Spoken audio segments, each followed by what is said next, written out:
for those who... What we do here is go back.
All right, now we have audio.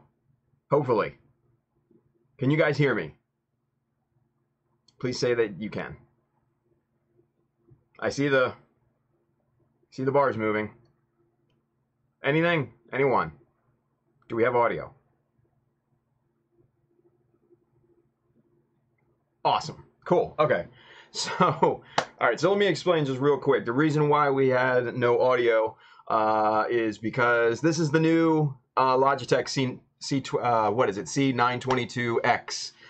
So this is the brand new webcam, and I forgot to get the audio input on here. So sorry about that, guys. That's the one thing I forgot. I got all the other settings dialed in, locked in, looking good. I think it's nice and really clear. What do you guys think? I think it looks good, right? So I'm very happy with it. So for 50 bucks, can't beat that with a stick at all. I'm very, very psyched about that. So welcome everybody. Hey, it's Friday. It's the weekend. We made it. We made it through another week, right? So we're just gonna do some work tonight. You know, we'll look at a book, one of my personal favorites, and then we're gonna do some work. If you guys saw that 30-minute warning image, man, I really am liking the shield, and I want to show you guys that here in just a few minutes. But first, let's take care of a little business real quick. Okay, Amuro. Everybody's favorite new type, right? You can get one of these in the Child of Mecha store. Hit up the childofmecha.com. Hit the store up at the top. You will be transported to the store where you can buy shirts and hats and bags and all that stuff. The prototype pillows should be in tomorrow, I hope. We'll see. Quite frankly, I'm not necessarily that hopeful of that, because as of last night they were still in California, so they need to make it all the way across country in one day, and I don't think that's going to happen. But if it does, hey, more the better, right? But they're on their way, and I'm really psyched to get those. So as soon as we get those, you know, whoa, a little wobbly here.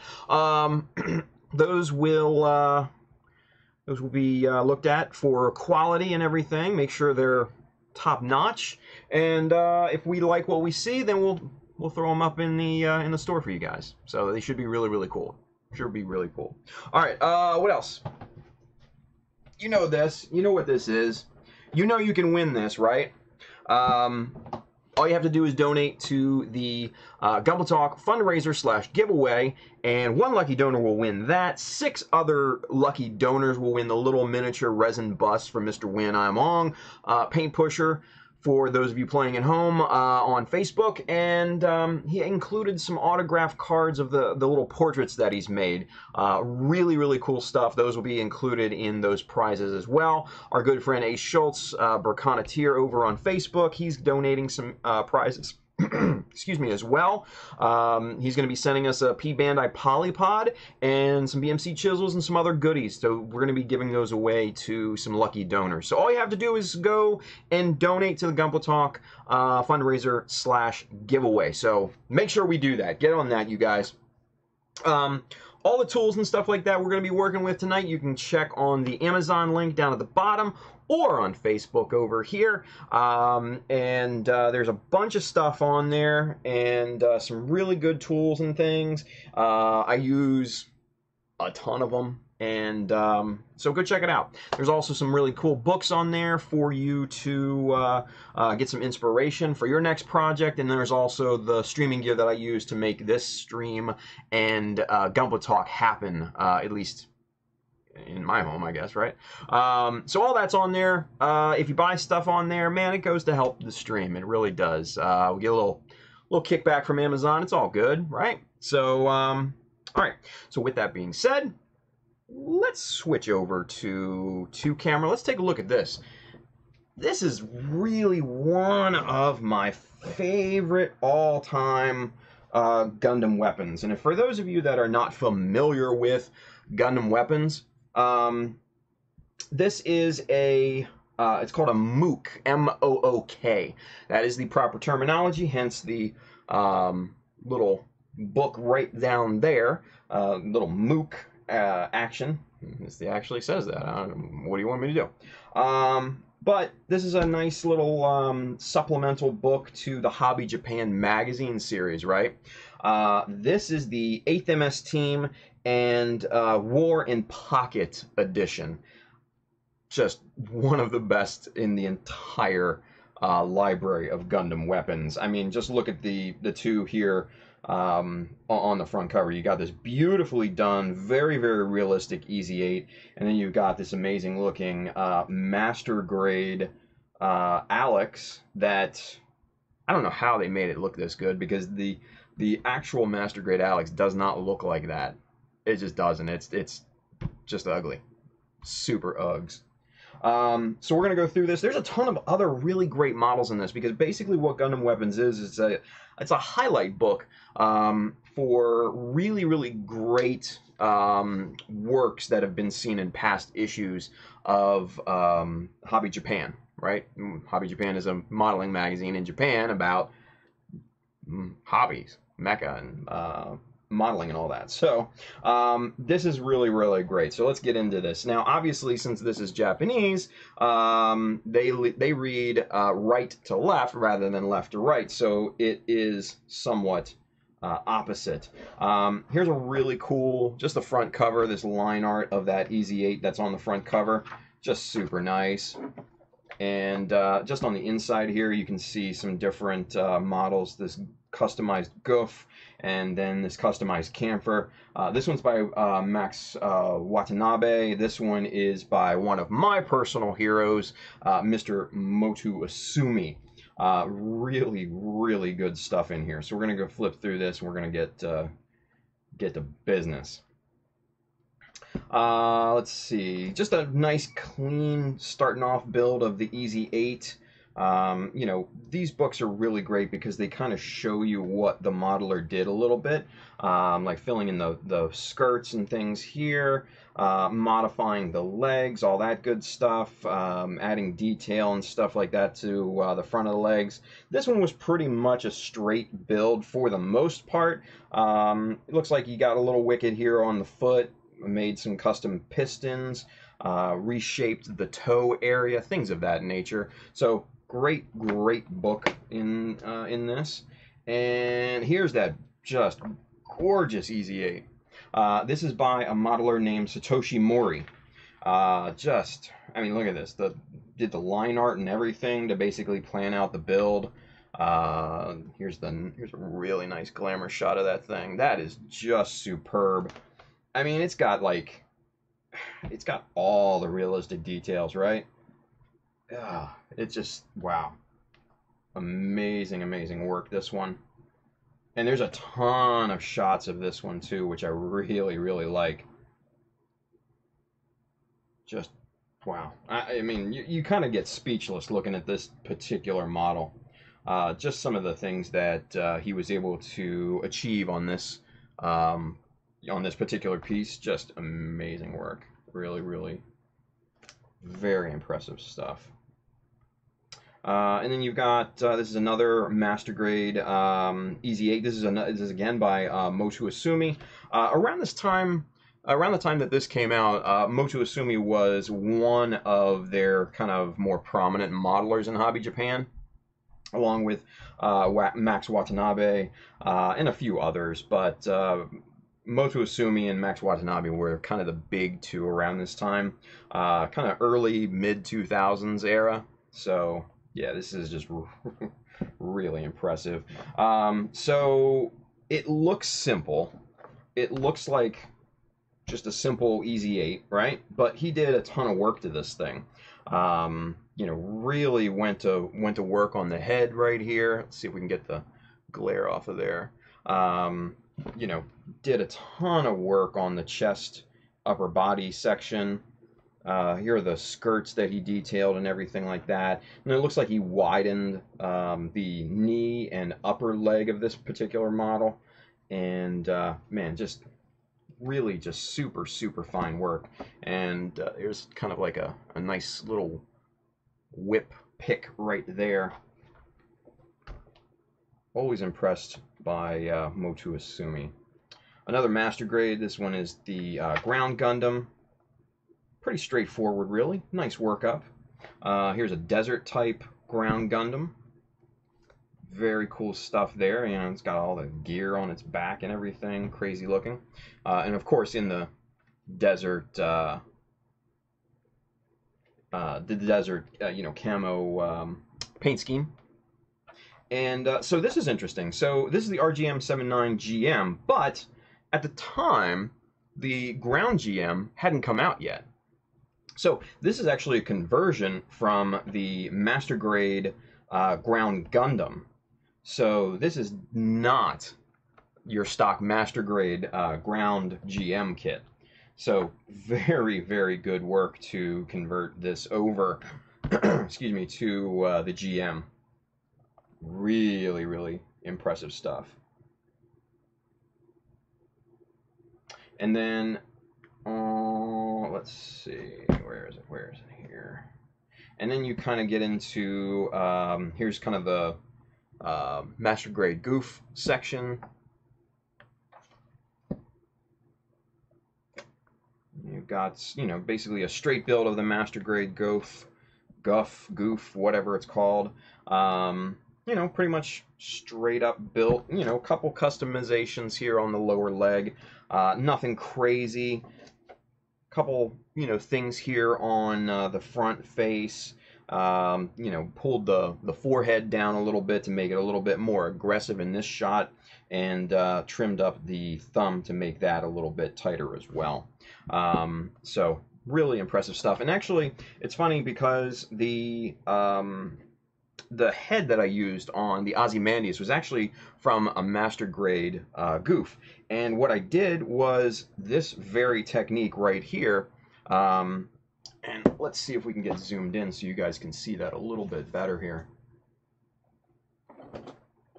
So what the modeler did was he just kind of shaved off some plastic here at an angle. You can see the red marks, and that's what he's taking off.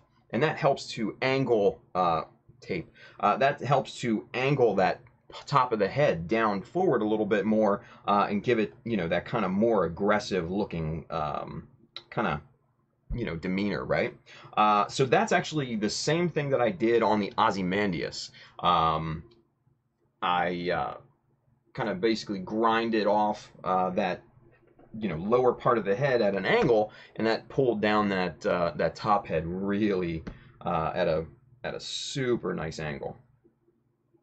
Let's see, and then this is really, these are really impressive. You guys are gonna love these. These are the Goof Customs. These are the Team Blue Crow from Motu Asumi, and he was just an amazing, or is an amazing modeler, right? He made 3 separate Goof types, right? So this is the Sword Crow. And obviously, you know, this one has a sword, doesn't have the Gatling shield or anything like that. You know, pretty nice little build. And then he moves on. Oh, this is still the sword. And then he moves on, and this is the Shoot Crow. And obviously, this one has the Gatling shield and everything like that. And these are all separate models in this basically this team that he made. And there's not the third one here. That's unfortunate. So some nice diorama action going on here. Really cool stuff. You know, a conversion from the Master Grade Goof Custom to a Goof Flight type. That's damn impressive. I dig that. Look at that thing. That could not look much better than that. That's nice. 1/100 scale. I just like, I'd spend my money on it. Here's the back. Look at these big beefy legs with the air intakes and everything. Man, so impressive, right? Kind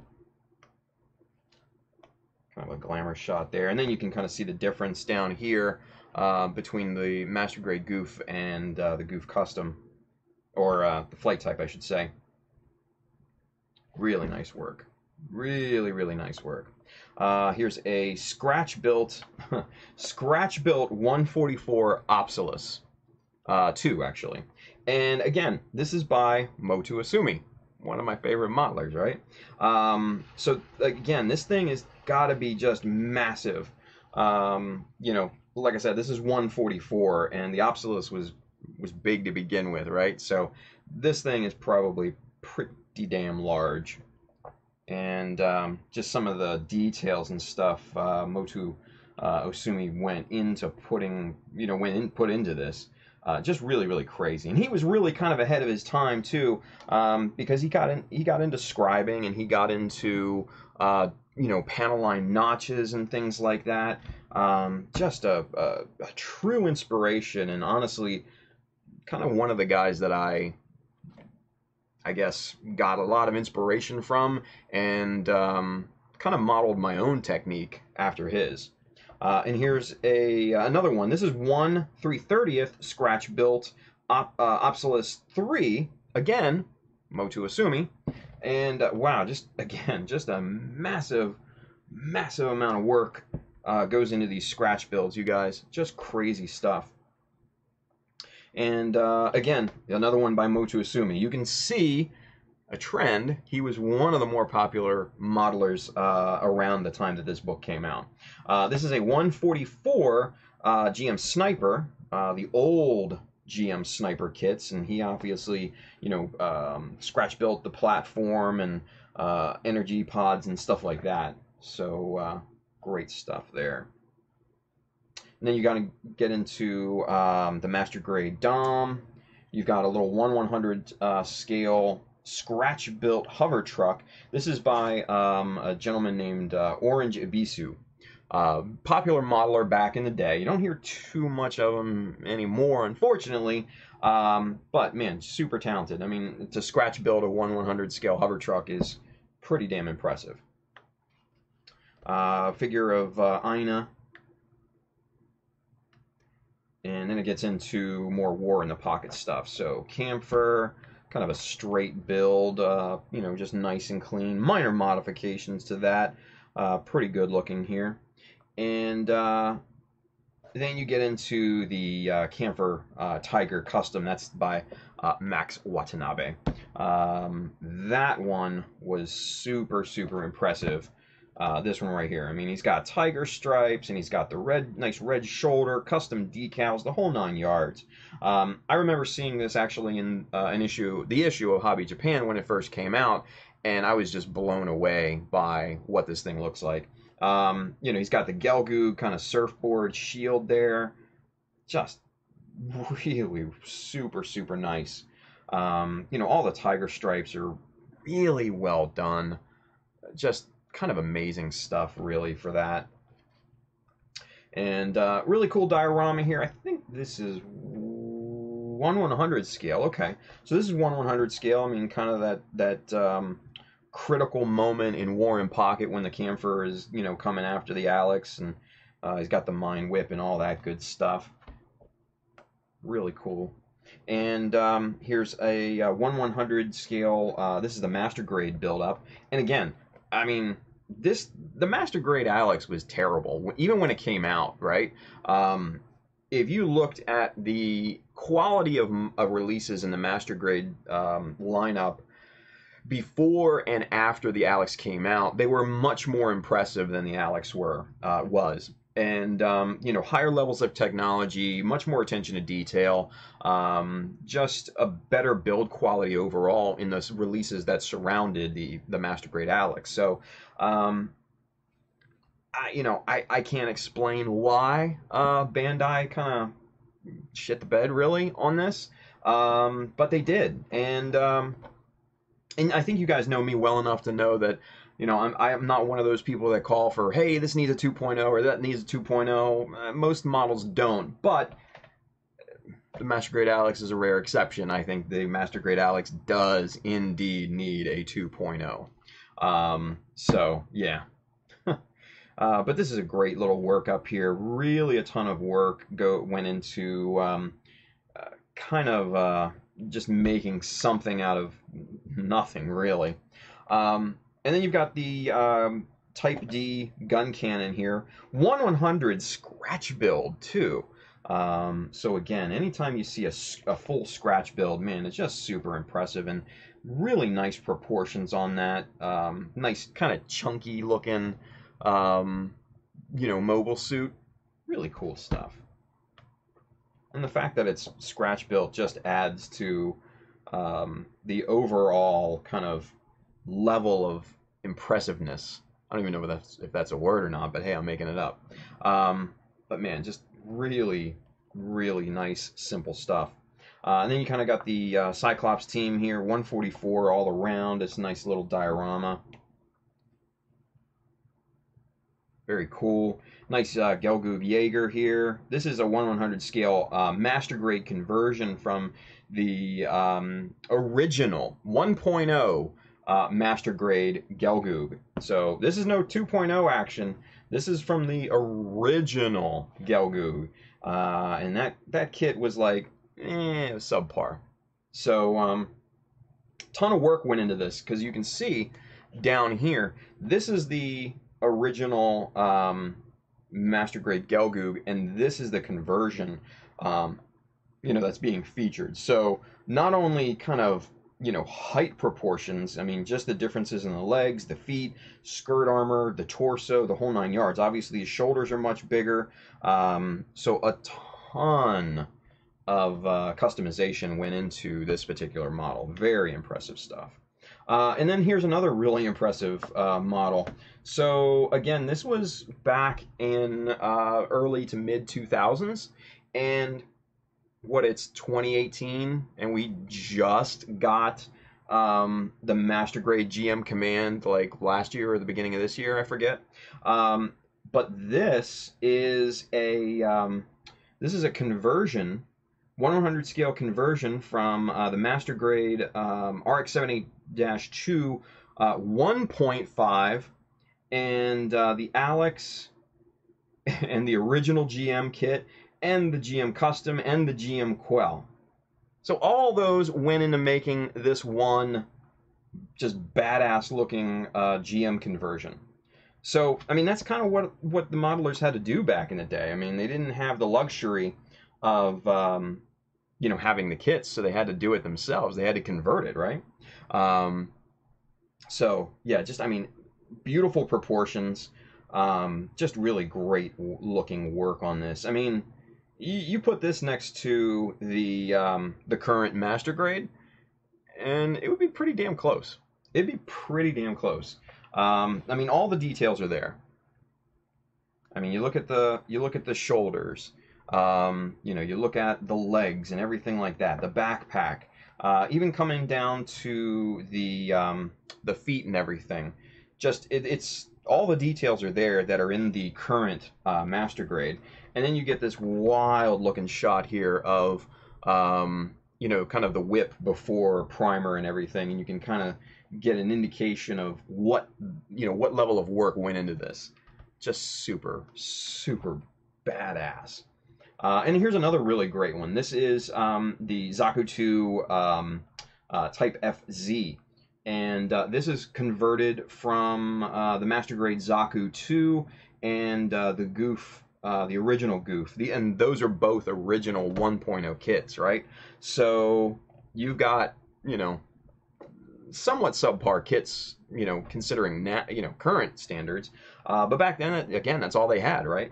So they made this beautiful, just beautiful looking conversion. And man, just who wouldn't love to have that in on their shelf, right? I would. Great stuff. And you can kind of see just the crazy amount of work that went into this thing. All these old school conversions are just so damned impressive.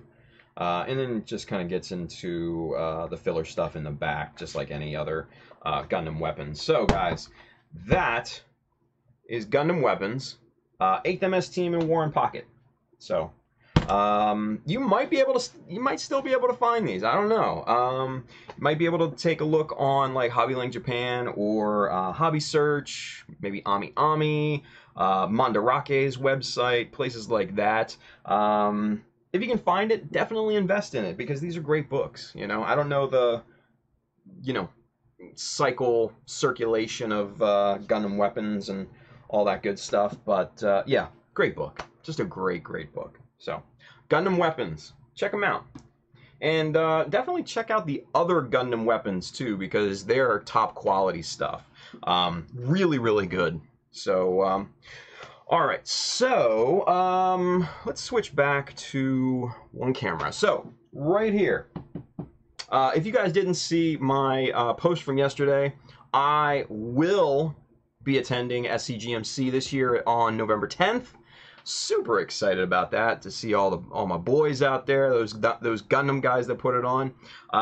If you are unfamiliar and you live on the West Coast, or you might just want to take a trip out there on, you know, that weekend of November 10th, hit up those Gundam guys. Freddie Torres is in the chat. He says, see you at SCGMC. Great resource for information right there. And like I said, hit up those Gundam guys on Facebook and also on Instagram and all those good places, because, man, it's going to be a super cool time, right? You know, hundreds, and when I say hundreds, I mean hundreds of entries into the different categories and everything. Just wildly impressive site. It's the biggest Gunpla modeling competition in probably in North America. Oh, and Freddie says it's super close to Disneyland too. So added benefit, right? But it's at the Hotel Fullerton this year. There are special rates going on too. So it's pretty cheap to stay there comparatively to what they normally charge. So I was really happy about that. So yeah, if you're in Southern California, West Coast area, or if you want to take the trip, come on out. It'll be fun. I'll probably either be bringing maybe the Hummingbird, maybe Ozzy. Hopefully I can get this Jesta done in time. That's kind of the plan at this point, and hopefully we can kind of, I guess, do an unveil or whatever at SCGMC. So that would be really exciting. But yeah, so come on out if you have the opportunity, and just kick it with some cool modelers and stuff. So SCGMC, November 10th. Be there. All right, so back to camera 2. All right, so real quick, I'm I know now what I want to do with this Jesta. And I'm going to show you guys. I showed you a sneak peek of the biggest jig that I ever made. Well, I finished it, and here it is, right? As you can see, if I turn this, yeah. So it's got, you know, a crazy kind of dish form, right? Oh, thank you, Freddie. ThoseGundamGuys.org also for more info. So cool deal. So thank you, Freddie. So so again, this is the biggest jig that I've kind of ever made, right? Ever constructed. And so what this is a form. It's a form for a parachute. Yeah, parachute. So the intent now is to make an airdrop scene with the Jesta. The Jesta is getting airdropped, you guys. The unfortunate thing is this jig did not work. It did not work as well as I had wanted it to. What I did was I put some plastic wrap down to protect this, to protect the fins and everything like that. And then on top of that, I layered 3 layers of thin fabric and then impregnated that with resin. And obviously I did this before I put it on here, right? And those 3 layers of fabric and the resin, once they were cured, really, really super solid. Just really, really met my expectations for what I was expecting, you know, in terms of rigidness and things like that. The problem was around the tops of the fins. Down at the bottom and kind of up closer into the midsection of the fins, it left a nice it left a nice kind of impression and made it look like a billowing parachute, right? But around the tops of the fins, it just would not form and it would not catch that detail. So after the fabric, I laid down another piece of plastic wrap, and then I filled in here with water. And that helped to kind of weigh the fabric down and everything and basically push into these fins. But still, just around the top section of this, it just didn't get there. It didn't form like I wanted it to. So, unfortunately, this jig is a failure. Shit, right? So I got to go back to the drawing board with it. But I think I know what I need to do. Luckily, when I cut out the fins from the half mil plastic, I saved all of these positives. So I have these. These are available to me, but I might actually need to add some height to these to make the parachute to look like I want it to, right? But what I'm going to be doing is doing some vacuum forming. Yeah, on my vacuum former. I haven't used it in like forever, right? So what I'm going to do is I'm going to cut out again 18 separate fins to make 36 all the way around. And the parachutes are going to be pretty large, about 7 inches in diameter. And there's going to be 4 of them. So they're going to be stacked, corner to corner. And if you looked at the jig closely, it's circular all the way around, and then it's got a nice 90-degree angle right here, right? So if I do one, all I have to do is rotate the other 3 around. You get 4 nice big parachutes kind of looking like they were smushed together. So that's the intent. But what I got to do is I got to build basically a scaled plug with those sheets. And then what I'm going to do is I went out to the craft store last night and bought $20 worth of clay, you know, oil-based clay that doesn't, you know, doesn't dry out or shrink or anything like that. And then I've got to go and sculpt a parachute. So that'll be fun, right?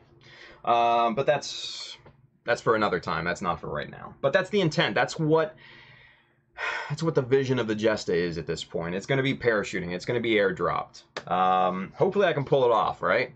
Also went and I bought this braided wire that's actually half a millimeter in diameter, and it's really super nice, and it looks braided and everything like that. It looks like a steel cable in 1/100 scale. So I was happy to get that and find that, and yeah, I think I can do this. Yeah, I have no doubt. I'm gonna probably use magnets to suspend it from the parachutes.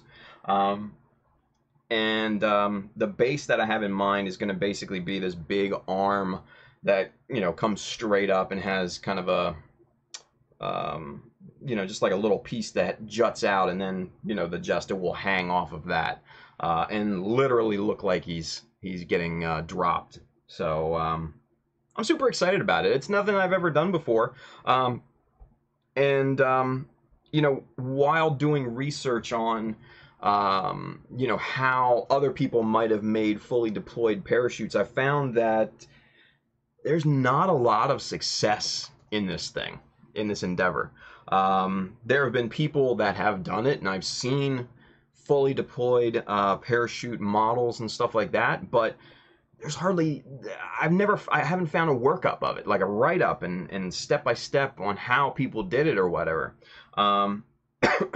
So kind of in uncharted territory, and you know, that's a pretty common place for me to be, especially with, you know, scratch building and everything like that. But it's going to be a lot of fun, but it's also going to be a ton of work, and hopefully if I can pull it off, I'll do a write-up on it and get it out there, right? Yeah, Freddie, cloth is hard to get right with plastic. What I'm going to do is actually do it in half millimeter plastic sheet. And, you know, obviously, you know, I'll need to sculpt in the billows of the parachute and wrinkles and stuff like that, and over exaggerate those wrinkles, because when it's vacuum formed on there, it loses some of that clarity of detail, obviously. So that's the idea. Fingers crossed. So that's what we're planning on doing. So we'll see if it works, right? Anywho, back to camera 2. Let's show you the shield, shall we? Let's get that down. Let's get zoomed in and show you what I did on this thing. All right. So last time we spoke, it did not look like that. It did not look like that.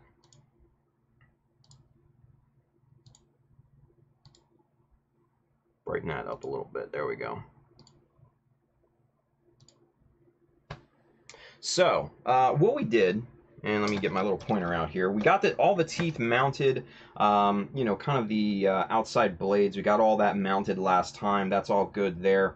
And then I started to just kind of layer some different, you know, pieces of plastic on here to help reinforce that, because these were just super glued on, and they were just kind of butt joints, right? And somewhat fragile. So I had to curve these pieces of plastic around this shape here, this curve, and slightly curve these around here as well. And so just kind of built that up. There's a 2 millimeter, no, actually a 1 millimeter strip underneath that sits right on top of the blades itself. And then this is a 4 millimeter strip right here that basically just goes around and borders the entire thing. And then obviously, you know, you have your little mounting straps and stuff, these little nice details and everything there. So really happy with how this came out. I mean, this thing is now a pretty badass weapon, and, you know,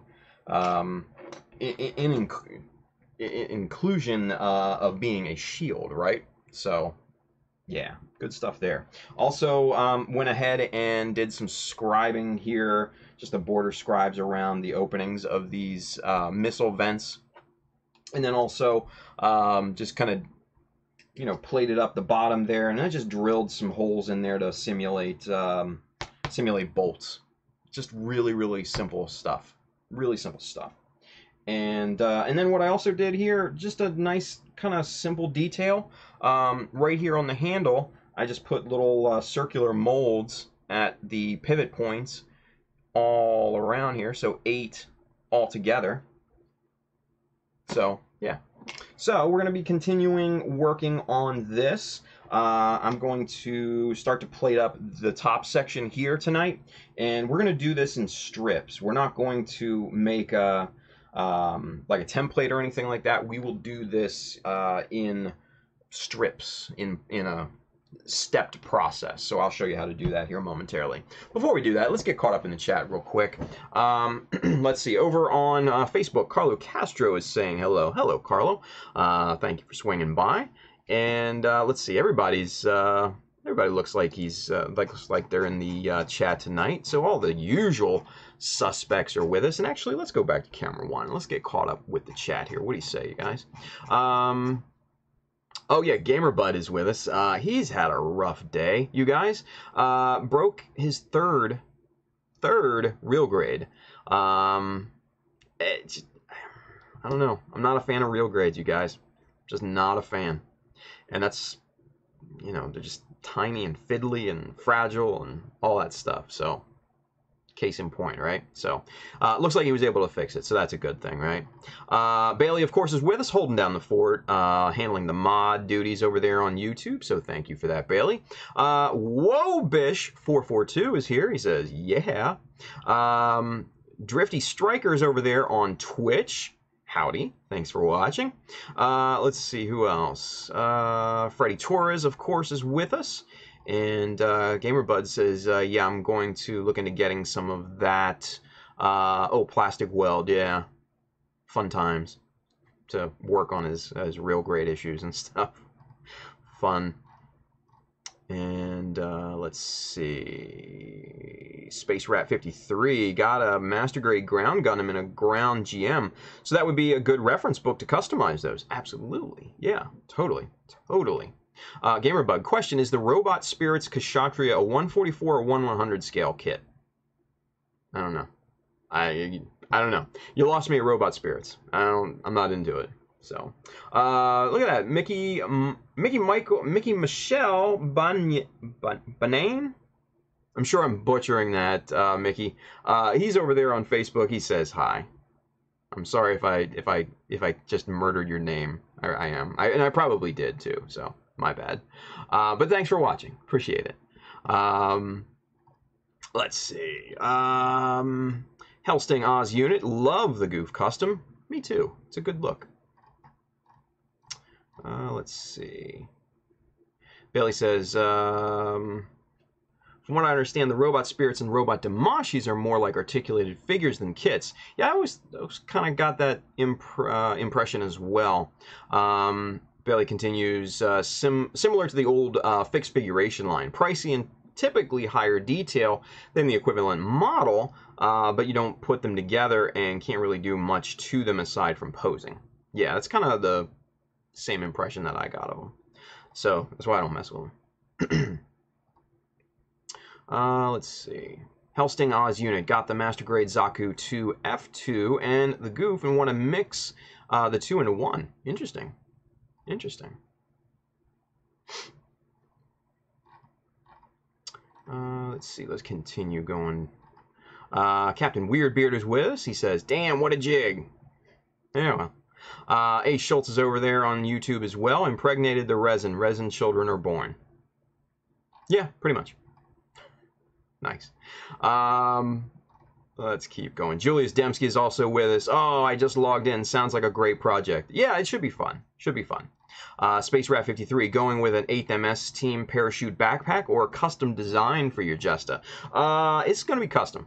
It's going to be custom because you have to think by the time the Jesta was developed, it's now what 93 UC 93, I think 96, 86. I don't know. Like it's like 10 plus years, 10, 15 years after the 1 year war. So the technology obviously will be more advanced. So no, it's definitely going to be something different from, you know, the 8th MS style, you know, parachute and everything.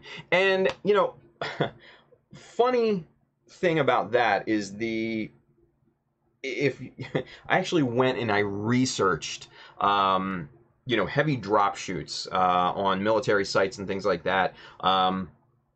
The U.S. military's #1 rated drop parachute comes in at you know, it has a drop or a load capacity of 3,500 pounds, right? The Jesta weighs in at approximately 114,000 pounds, or like 57.2 tons, right? So I did the math, and I would actually have needed around 40 7-inch parachutes to make it really kind of realistic, to get the actual weight and all that. So we need to suspend disbelief a little bit because I'm only using 4. So yeah, it's a weird kind of scenario because they had 1 parachute and that just was not going to fly in realistic terms. So 4 I think is better than 40.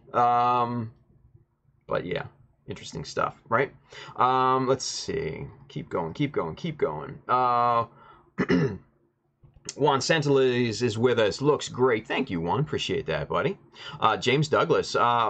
When you're scribing, do you use particular sizes for each grade?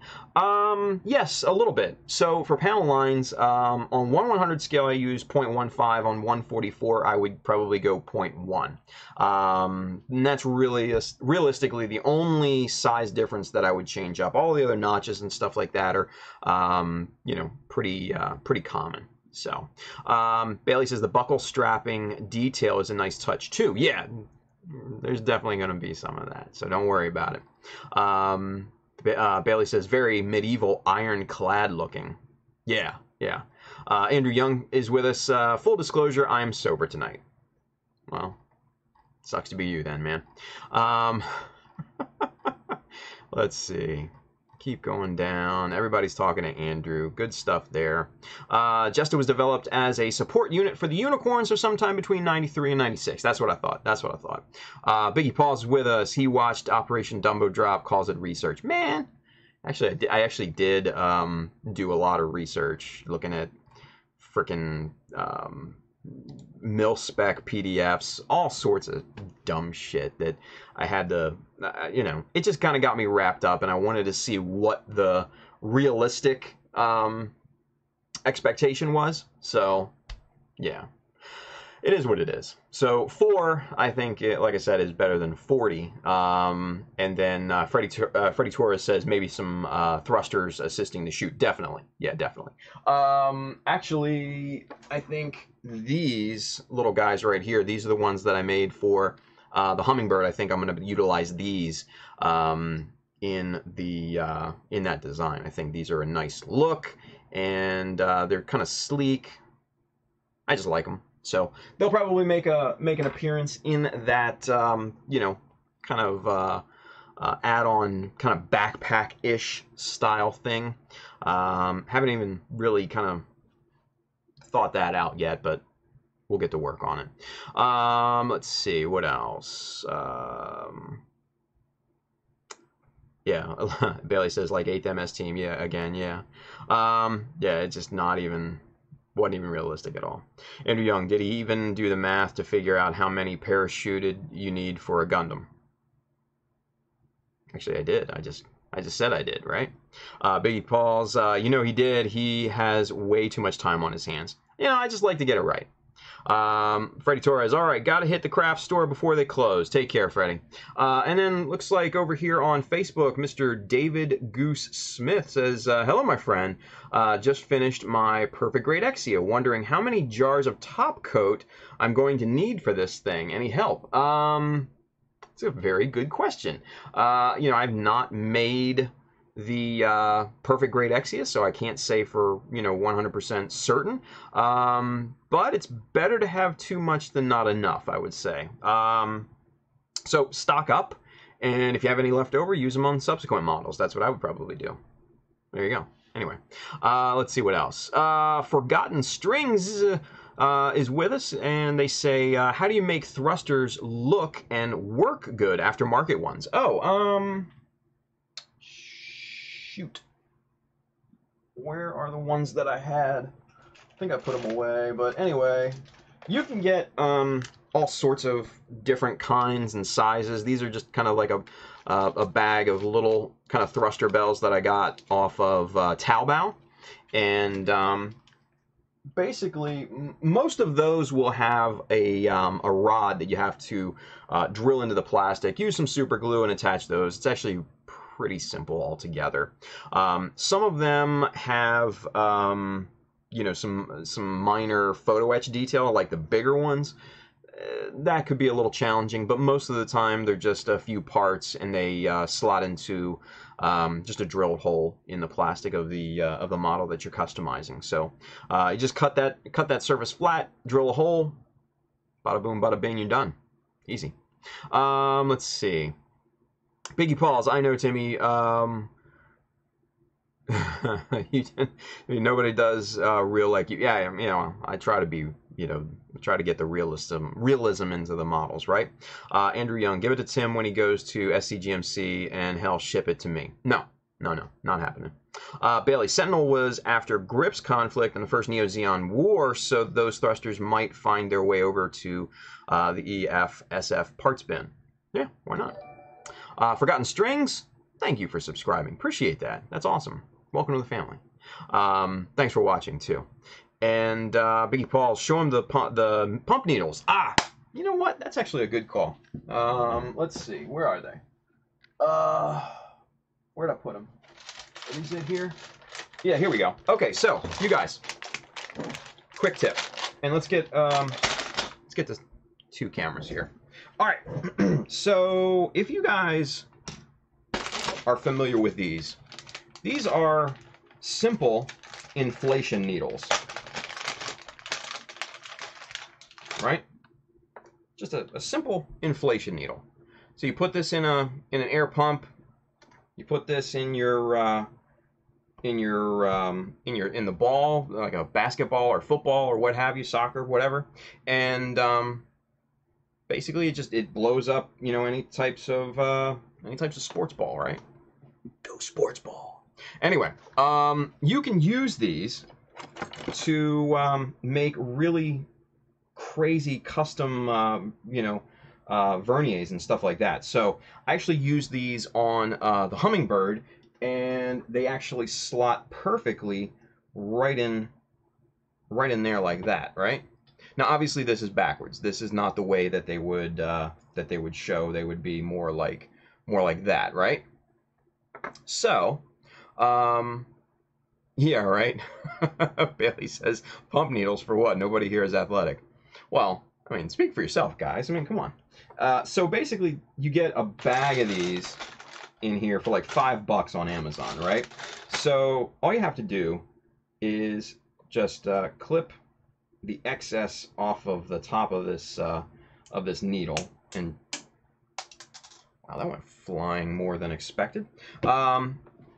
And then all you have to do is just kind of crush this needle back into shape, just like that. And it's not really important that this section, this top section, is nice and neat. It's not a big deal, right? So let's see. All right, so we're gonna use this. What I would normally do is have a hammer. But since I don't have a hammer right now, since this is kind of ad hoc at this point, I'm just going to use my big old steel drill bit case, right? And we're going to basically just kind of hammer this needle back through the body of this thing. Okay, so it might be loud. If not, oh well. And you got to check it, and it's starting to come through, so that's good. It's a good sign. Ah, there we go. Now it pushed through. So now, look at that. You've got this cool detail. You know, this cool little rod detail inside of this thing. And now it just looks, that looks like a really kick-ass thruster bell, right? So, like I said, I'm going to clip the tip off of this here to get it nice and short so I can kind of mock this up on the this resin thruster for you guys real quick.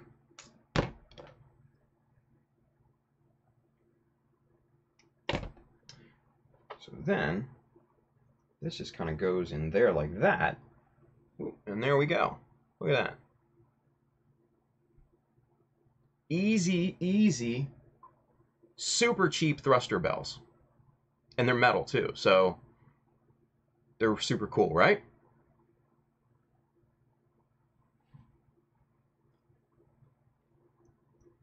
And then what I did was I had two at a kind of at a stagger. The bottom one is farther out than the top. And that's just, you know, I basically just drill holes in this to correspond with the size of the needle and just pop them in there with a little super glue. And there you go. Simple stuff. So, really nice and cheap metal details that you can get a ton of them for very, very cheap, right? So, good call, Paulie. Thank you for saying that. You bought 3 bags. Jesus, dude, you're gonna use that many thrusters, eh? That's crazy, man. Let's see. Andrew Young, what's that? Truth. Anyone in this hobby is not athletic whatsoever. Whatever. Andrew O. Young also says, oh yeah, Tim, you getting that new XS updated boy? Don't know. I don't know. I may, I might not. Yeah. I don't know. Bailey, what are the changes though? Yeah, I think it's basically like the upgraded parts from the Deep Striker. So basically the shoulders, the chest, the head, all that good stuff. And I think it looks like some other minor changes, but I could be wrong. You know, I want to see a little bit more of it. So yeah, it looks pretty cool. So Julie Stemsky, Tim, do you then paint your metal parts? I don't tend to paint my metal parts. What I do use is, where are they? Where are they? Here they are. What I do use are these, the Tamiya Weathering Master sets, and the metal will take these very nicely, and they won't, you know, this pigment won't rub off very easily either, and you can stain it burnt red, or burnt blue, burnt red, and then oil stain color in the D set. But there's a ton of other sets too. So this one's actually my favorite, and you can get some cool effects from this. But no, I personally don't paint the metal parts, but you can. You can. Let's see what Mr. Hobby makes a metal primer that you spray onto the metal first. You have to clean it and make sure that there's no surface contaminants or anything like that on there. You spray the metal primer on there, then you basically go from there with your normal primer, your paint, etc., etc.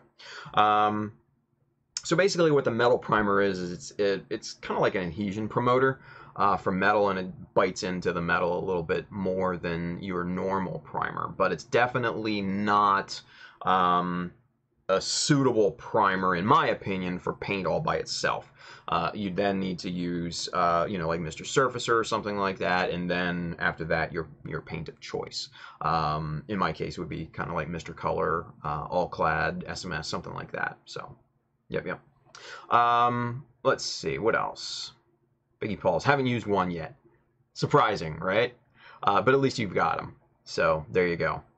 Bailey, the shoulder transformation and the exposed frame detail in the chest is all I've seen. I'll wait and see if there are any more changes. Yeah, I want to see what the changes are on the XS as well, S and XS. Maybe it might come in as one package. I don't know.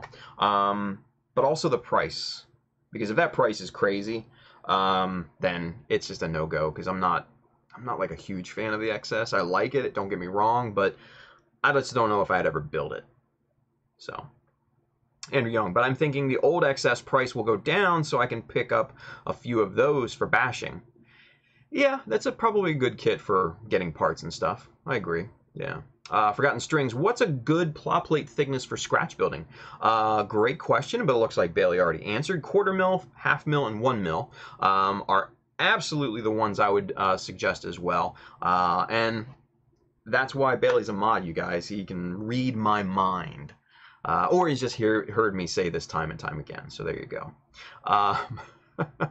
Biggie Pauls, is Grimgird the most multi-purposed kit ever? I built one to custom paint and now it's a parts bin. I think I need another one. Yeah.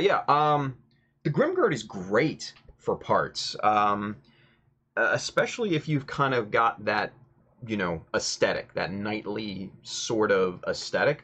Because building the Aussie, I used one 1/100 scale Grimgird and then two 144 scale Grimgirds in that kit, along with the Sinanju Stein and all that good stuff too. So yeah, super universal kit.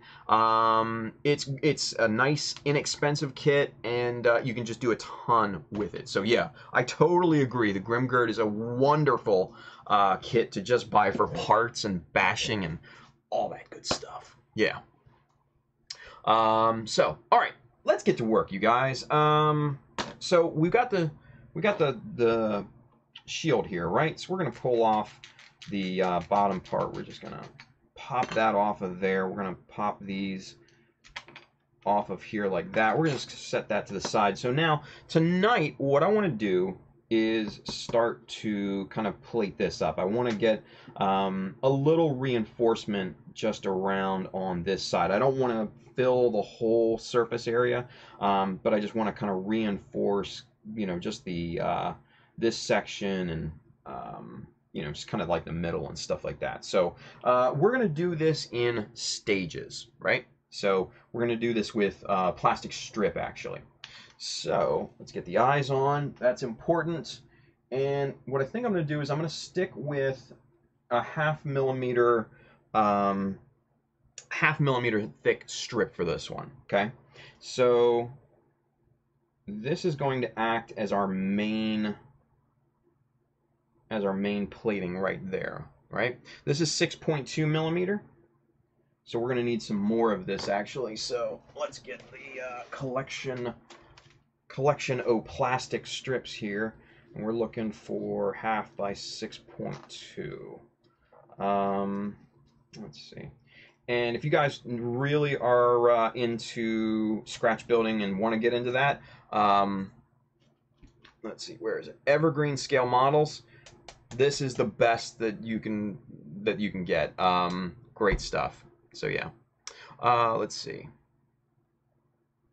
Wobish, where can I find pictures of the builds you talk about?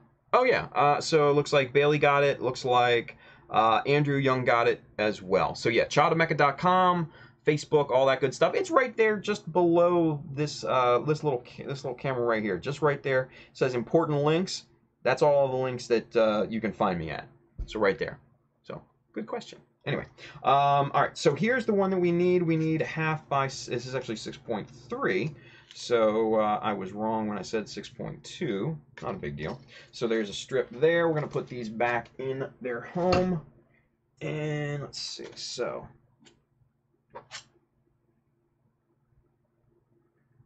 I want to basically be off this inner edge right here about 1 millimeter, right? So we're going to keep it nice and tight there, and then also down here at the edge of this plate, I want to keep it about 1 millimeter there as well, 1 millimeter border. So we're going to take this plate off of the main shield body here. We're going to set that off to the side here, And as I look at it right now, this particular piece of strip may not be what we need. It may not be long enough. So we're going to put that on the side here. And let's rearrange some things here on the table. Get some stuff out of the way. Make it easier for us to work. Because that's important, you guys. All right. Pull the chopper into play here. Get zoomed out there for you guys. Now, what we need to do, we need to do a little bit of measuring. Okay? So we're going to grab our ruler. We're going to measure the total length. So let's see, that's 1, 2, 3, 44. So that's 44 millimeters from this inner point here to the bottom edge. So 44 minus 2, top and bottom, leaves us with 42 millimeters. That's the length of these strips that we're going to need. So we're going to need to dial this into 42 centimeters, or 42 millimeters, I should say. It would be a very bad day if I measured it at 42 centimeters. So let's see, 42, right there, that's dialed in. We're going to get our stop block locked into place there. That's the length we need for the 6.2 or 6.3 millimeter strip. We're going to cut 2 of these.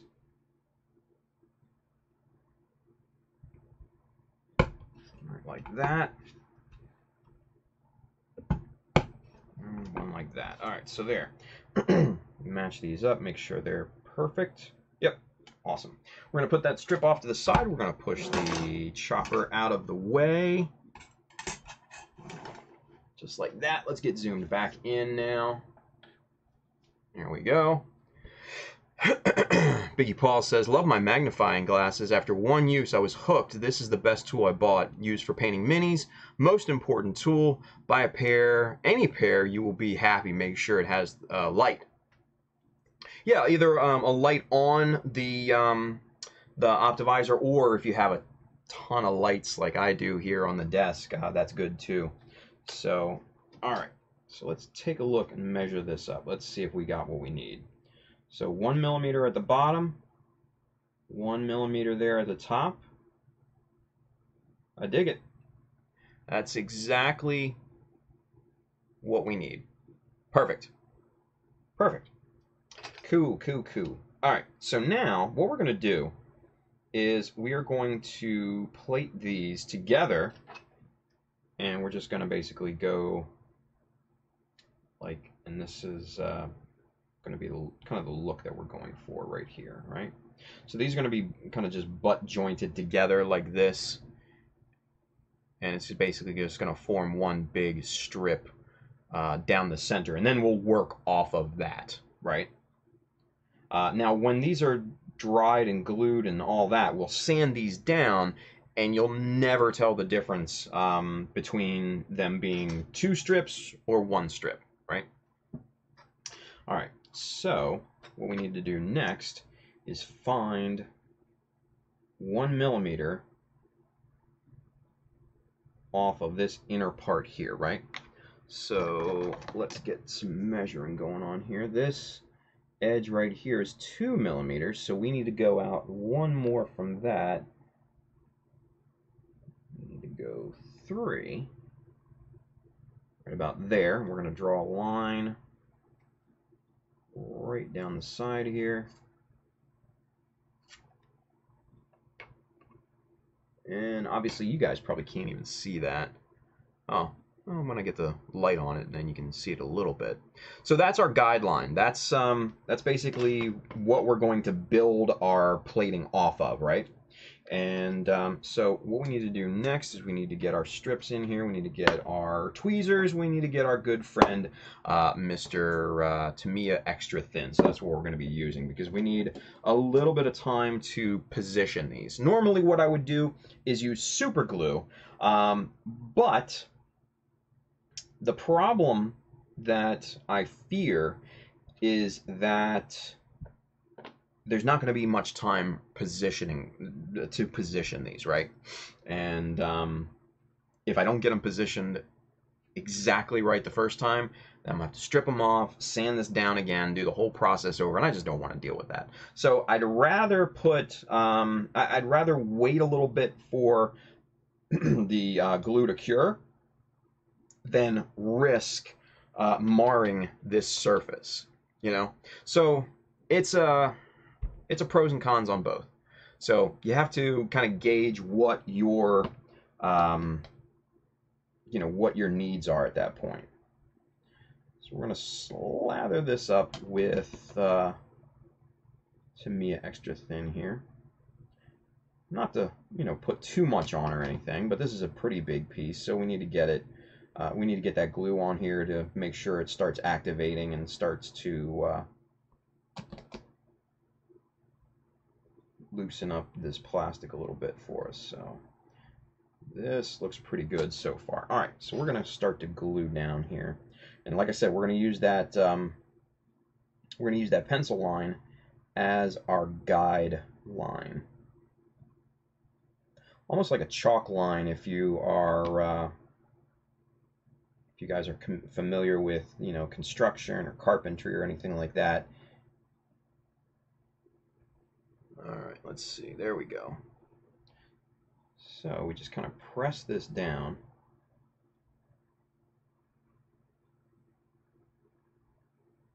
And we got a nice 1mm border there, a nice 1mm border right here, and a nice one out down at the bottom. So probably a little closer down here because I'm not overly concerned with the bottom part as much as I am the border up here and the border on the side, right? So we're going to do the same thing with this other strip. We're just going to continue to build up this this plating.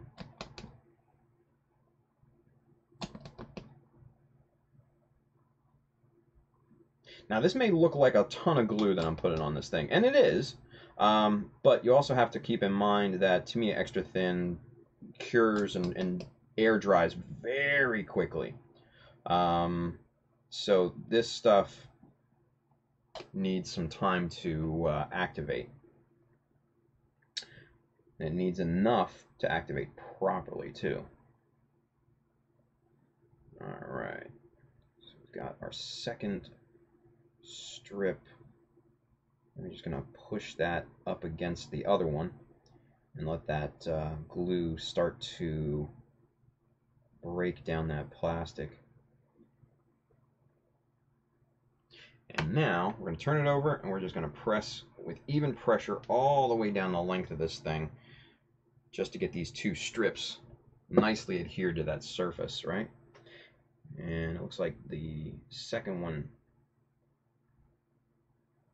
expanded a little bit from that, and then it also repositioned a little bit. So we're going to slide that down, make that even. And if you need to, you can use a straight edge like this and just really get these strips nice and even. All right, so there's our two strips so far, right? That's the majority of what this is going to look like. But the reason why I'm doing it in strips is because this is such an odd shape in here. We need to do it in a little bit of a different way than just, you know, putting tape on here, cutting a template, all that good stuff. So what we're going to do next is add a strip along this side, and this is going to be cut at an angle to match this angle right here, this inner angle. So that looks to be about a 45-degree angle, but we need to make sure, because if we cut it wrong, it's going to look like shit, right? So that's when you grab your metal protractor, your general metal protractor. What I like to do is to dial it into 45 degrees just straight off the bat, and then that'll give me a good kind of demarcation on this. And that, yeah, that's exactly 45 degrees, so that was easy. Right? So very cool. That makes cutting the strip a lot easier for us too. So we're going to get pulled back out. We're going to get the chopper back into play here. We're going to pull our friend the chopper back down. And now we need to figure out what width we need here. And that looks to be about man, 2 millimeters is a little too thick, so we're going to need about 1.5. I think this is 1.5 right here. Oh no, that was actually, I guess, 2.5, so this is actually 2. So this should be perfect. Yeah, absolutely perfect. Good, good, good, good. All right, so you can kind of see now. This is going to go right here, and then you've also got a nice 1 millimeter border there too. So that's going to be awesome. So first thing to do is we're going to cut the 45-degree angle first. We're going to get this locked in. Pop that in, and now we don't need a stop block with this because we're not making like a beveled angle or edge or anything like that. We're just simply making a 45-degree cut, and that's it. Easy peasy, right? So we're going to push this out of the way. We're going to bring our shield piece back in, and we're going to take a look at this, and right on the money. Look at that. That's nice. Get zoomed in so you guys can see what I'm talking about here. So there's that. And that's the beauty of doing plating in strips like this, right? Because you can get just perfect alignment with the strips, and then you can build off of that, especially for these angular style pieces. This technique works so well, so well. So this is going to work out perfectly for us. But now what we have to do is we have to kind of gauge the top here. So what we are going to do, I'm going to bevel this side here too. I'm going to mark it right there with my hobby knife. And then we'll cut that at a 45-degree angle as well. All right. So let's see.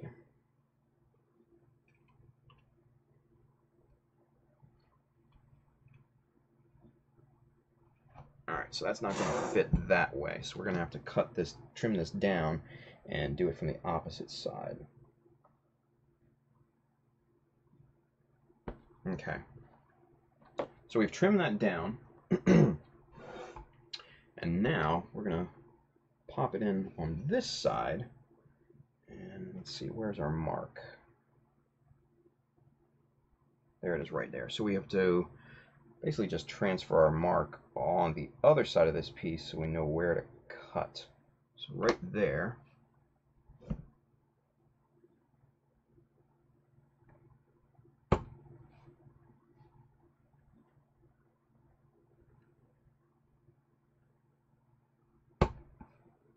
Okay, let's see if that looks good.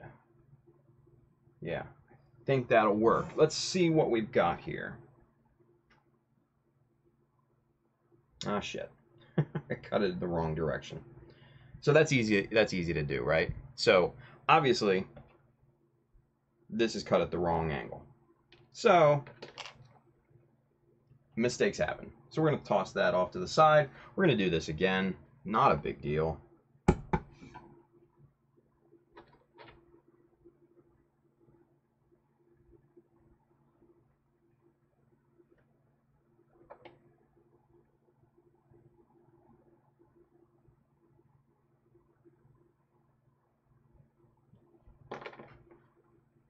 Okay, we got our mark. Let's do this again. Now we've got it in the right, excuse me, the right orientation here. Now we've got to transfer our mark to the other side. There it is.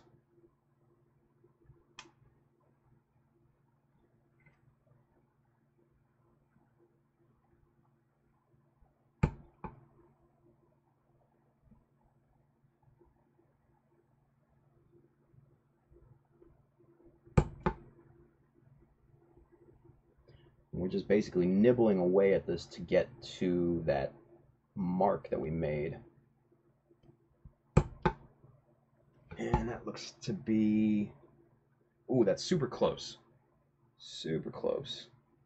One more cut and I think we'll be good.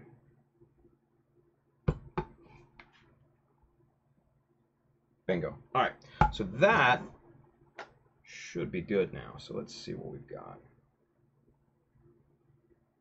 Okay. So there, now you can kind of see, that looks really, really nice, right? We just line this up appropriately, glue that down into place, and you've got a nice kind of angled plate like that. And it just follows the contours of this particular sheet, right? Really, really good. Really good. All right, so let's get this glued into place as well. We're going to do the same thing. Just grab it right here on the corner, get our good friend Tamiya extra thin in game here, and slather that up.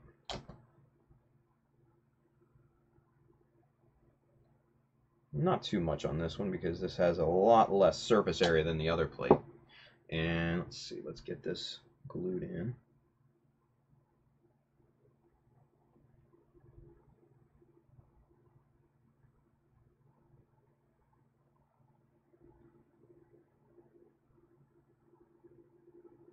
Okay.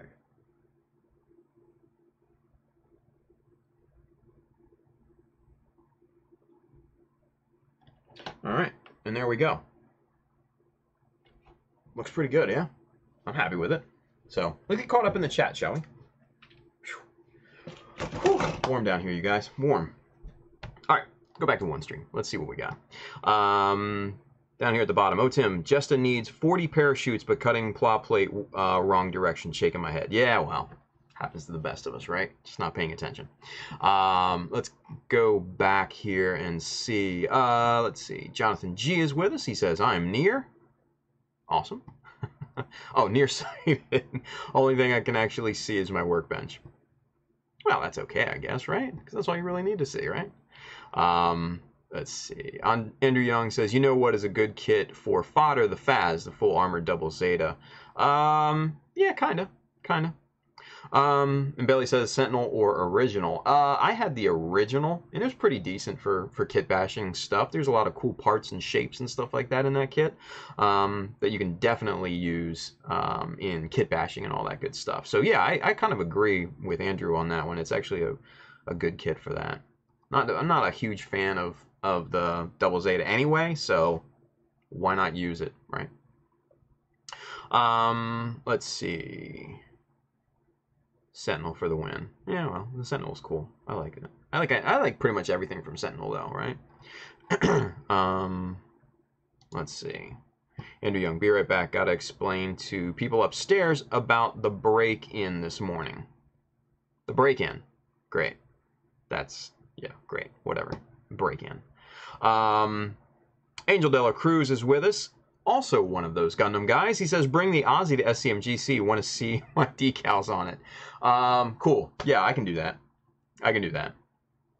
So, I don't know if I'm going to be able to bring out the Hummingbird then in addition, because since it's just me, I get 2 carry-ons at that point. So, I don't know if I'm going to be able to carry both cases and then also anything else. So, it might just be the Aussie and then other things. So, but it is what it is. Forgotten String says, do you know how to get into Gunpla competitions? Can't seem to find any. It depends on where you are, right? If you're in the U.S., arguably it'll probably be a bit tough. GBWC obviously is a worldwide competition. You can enter that online as well. But if you do happen to live out on the West Coast, SCGMC is a perfect place to go, because it does have not only juniors categories, but beginners, moderates, like intermediate level. It has expert level as well, and then your different themes and everything like that. So there's a ton of different categories that you can enter, based on your skill level, and it's just a really, really good time to meet everybody. There's a ton of people out there to meet and talk to and everything, and there's vendors and all that good stuff. So if you're out on the West Coast, man, that's a great place to go. And if you're not on the West Coast, then what I would probably say is look around at different hobby shops, different local hobby shops to you, and see if they know of any competitions. Because sometimes the hobby shops themselves will run competitions. A lot of hobby towns and places like that that are kind of homegrown stores will oftentimes have competitions and things, because obviously Gunpla is the #1 selling, model type in the U.S. at this point. And from what I've heard, Gunpla is outselling pretty much all of the other different sectors combined at this point. Not sure how accurate that is, mind you, but just to hear that, I mean, come on. It's like one of those things. Oh yeah, and you know what? I keep forgetting that. Thank you, Angel. Local IPMS will have competitions. IPMS is the International Plastic Modelers Society, and they have a ton of different different chapters all around the U.S.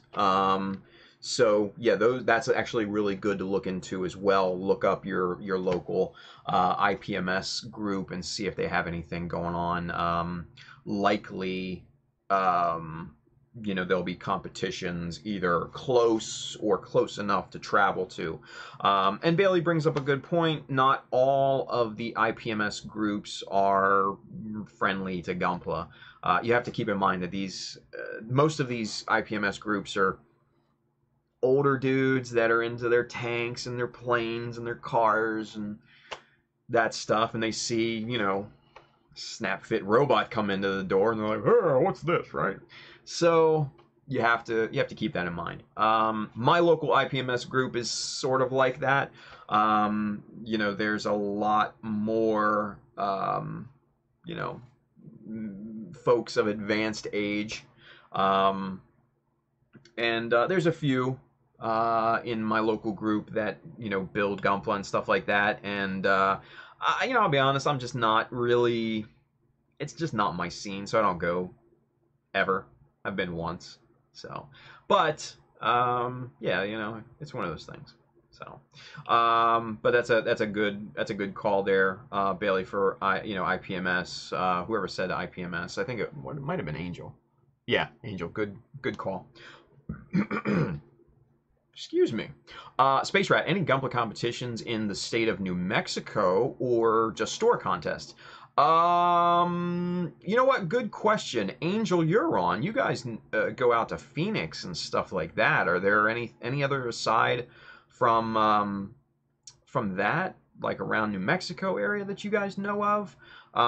Angel De La Cruz in the chat is one of those Gundam guys who runs SCGMC, and they know, man, those guys know all the different competitions out there on the West Coast. So again, him, Freddie Torres, Gizmo Khan Gunpla, who comes in sometimes, all those guys are definitely great sources of information for West Coast style competitions. So definitely check that out. Angel De La Cruz, ours was like that. We just forced them upon. That's why that's where they got those Gundam guys. Nice. Bailey says, True Gunpla and Mecha genre did that here too for last year's IPMS meeting, cleaned up well. That's cool. Yeah. So funny story about the name, those Gundam guys, like Angel was saying, they kind of forced, Mecha into their local IPMS, and they were kind of deemed, those Gundam guys. And they just kind of took the name and ran with it. So, kind of a cool story, right? So, just to turn it around on them and everything, right? So, Andrew Young, Tim, come to New Jersey for IPMS. Dude, do you know how far I'd have to drive for that crap? No, not happening. Like, just to get up to the kitchen takes me an hour and a half. And to go up there for IPMS and all that, nah, not worth it. I might go to like, what is it, Mosquito Con, I think it's called, something like that up there. That's pretty big. I might go to that one year. I don't know. But It is what it is. But you can hang with us. But I don't want to. At least not you. You know, Mikkel and Chris and Ray and all those guys, I would love to hang with them. But not you, Andrew. Guys, I kid Andrew a lot, so don't even worry about it. Angel says, nothing in New Mexico that we know of. In Arizona and Texas, there are big groups. You may want to check with them. Wobish442, what state are you in? Me, I'm in Maryland. Good old Maryland. Andrew, he says, jerk. Yeah, well. Yeah, I'm kind of in the northeastern section of Maryland. I'm about 45 minutes northeast of Baltimore. So, about midway between Baltimore and Philadelphia. So, yeah, good stuff there. Forgotten Strings. I went to a con once and guy was selling old of kits for like 6 times the price. Yeah, you know, some of these assholes in the vendors sections at some of these shows are just stupid. Just stupid. So, it is what it is. Andrew Young, yeah, Tim lives in the middle of nowhere. Whatever, man. Maryland's awesome. Shut your mouth. Anyway, Wobish442, oh, you're in Virginia. Okay, cool. So, hopefully sometime soon, I don't know when, but there's a store in Laurel, Maryland. It's closer down that way, towards kind of DC, the Virginia area.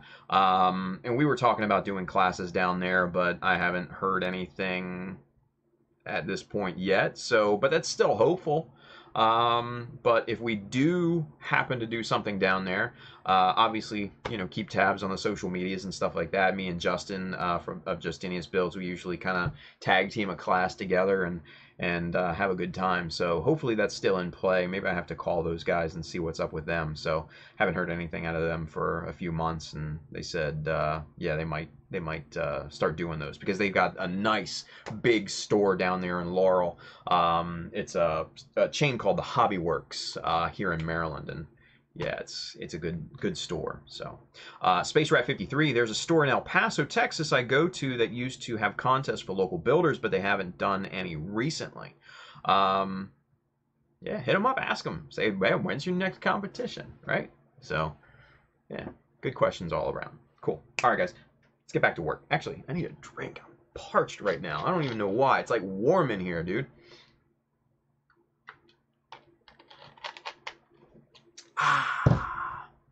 Excellent. All right, back to 2 camera. Here we go. So next, what we need to do, we've got this strip glued into place. That looks pretty good. I'm happy with that. Next thing I want to do is start to strap down on this side, and we need to basically put a filler in here. So I think that looks to be about 2 millimeters as well. So here's the 2 millimeter strip. Let's see if that will fill it in nicely, and then we can trim that down. Yeah, that'll be perfect for that. All right, so let's see what kind of length we're gonna need here.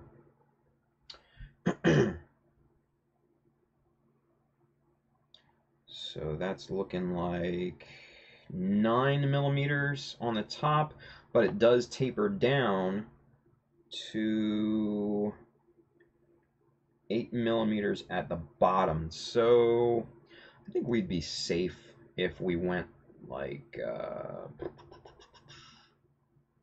maybe 6.3 might be a safe bet here on this.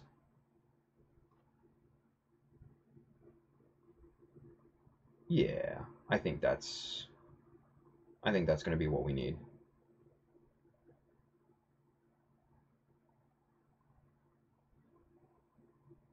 Yeah, I think that's going to work. I think that's going to work nicely on that. So, but what we need to do first is we need to get this filler strip in here. Excuse me, and that is going to be 10 mil wide there. So we'll cut that down, make it 8 millimeters long. So that's what we need. Okay. Wobish 442. 3 hours for me. Wow, Laurel, Maryland is 3 hours, huh? Okay.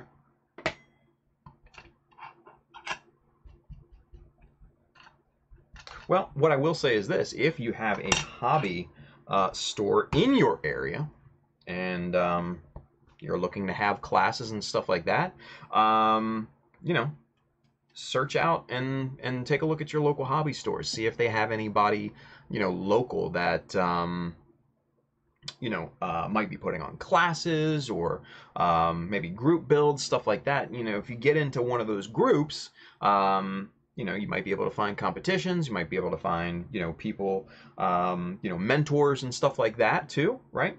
And also, if your local hobby store wants to have me out, all I got to pay for is like mileage and stuff. That's really it, right? So, easy peasy.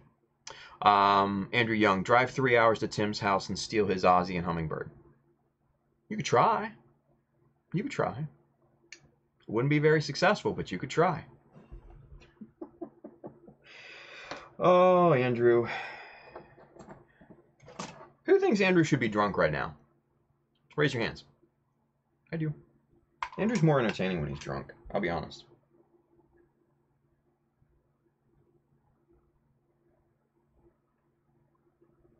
Alright, I'm going to get that dialed in at 8 millimeters there.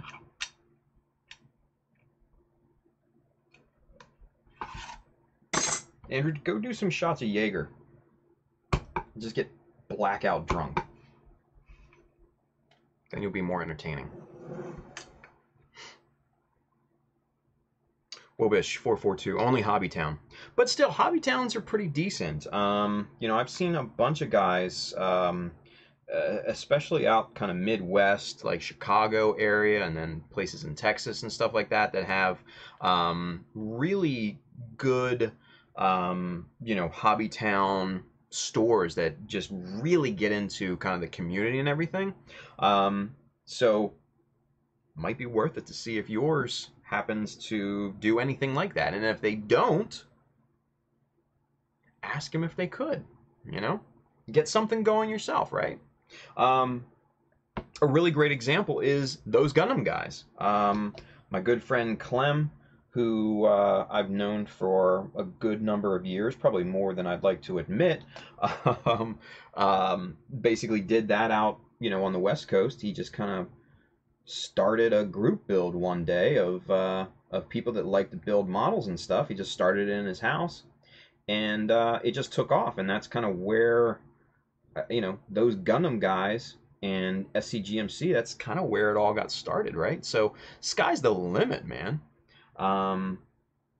So if you want to, get into a group or something like that, if they don't have anything out where you are, make your own. It's just like building a model. If they don't make your favorite design, make it, right? One of the beauty parts about modeling.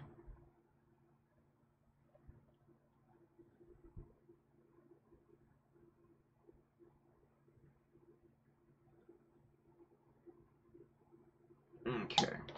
So there's that filler strip on the side here, and this is overhanging just a little bit, and that's good. That's what we want, right? Because what we're going to do is trim this back at the same angle that this surface is, and then we're going to strap down this side. So that'll look really quite nice there as well. And the next thing, we're going to let that dry a little bit. Next thing I want to do is maybe add something in here.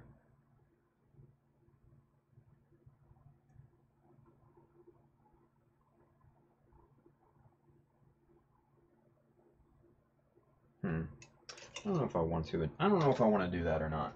I don't know. Maybe something a little thinner than that strip. Maybe something like this. What do we think about this?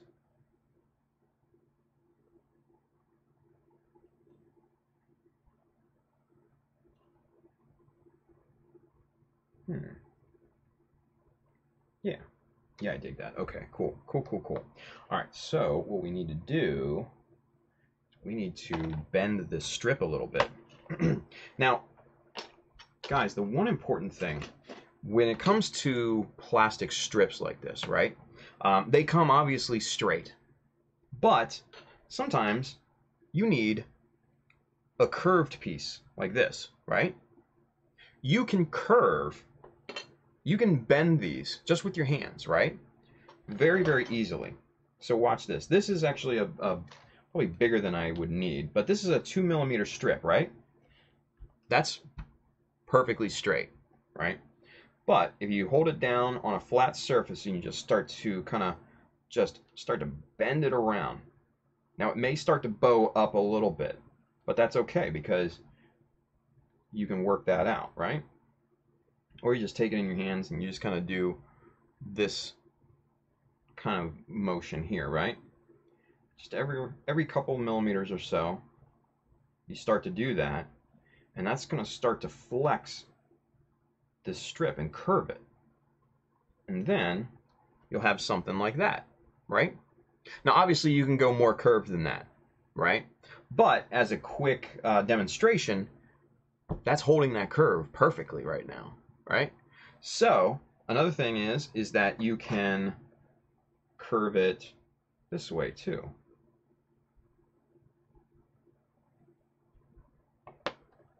So now not only does it curve that way, now it also curves that way. Now you have basically a compound curve. And if you needed to get even more curve around that, you could do that, just like that. See? So yeah, so you can curve plastic with your hands too, right? Now, obviously, this is 0.5mm. With 1mm, it's going to be a lot tougher because of the thickness. But with 0.5mm, 1/4mm, those thinner styles of plastic, then you can definitely curve these around and make them look really, really cool. But with this one, we need to curve around this surface here. This is curved down. You can see it right there. It's not a huge curve, it's just very slight, but still, we want to bring this down.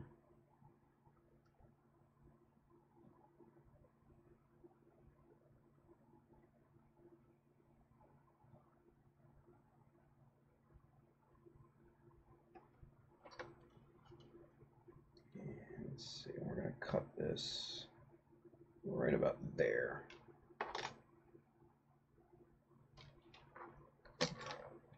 Now, this is a great tool, this Wave T-Square.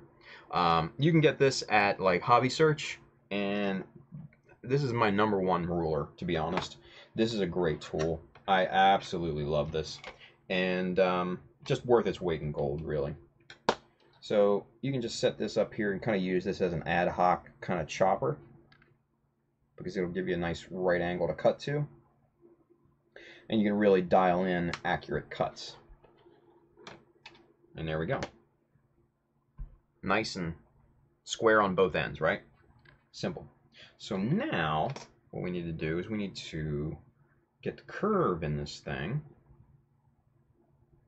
Nothing crazy, just slight. And then it should match up real nice. All right, we need to take off just a little bit more of that end. We're going to take off about 1mm on this. Maybe just a hair less.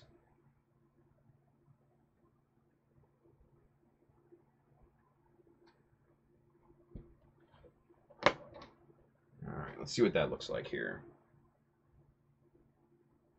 Put that curve back into it since we flattened it out a little bit. And let's see, match that up. Bottom there, and we're just dry fitting this real quick, and yeah, I think that is gonna work out quite nicely. Let's check our levels down here at the bottom.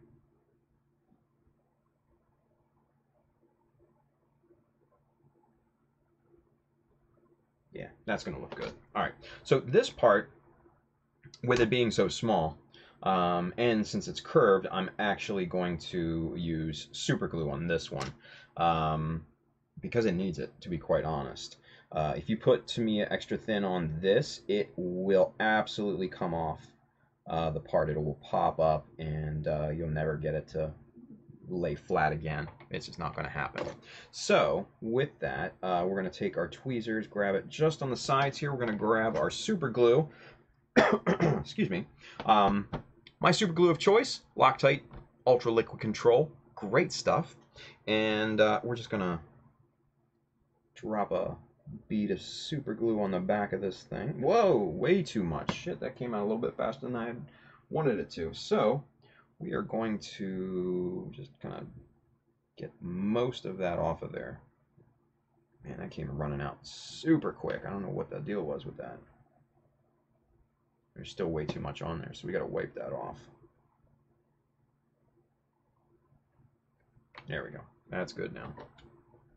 All right, so we've got to very, very carefully position this right the first time. You're not going to get a second chance.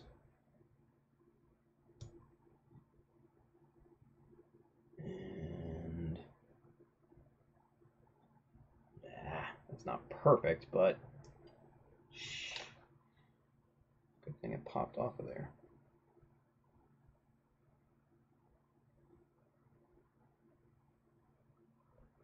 Let's get a little bit of this glue on here.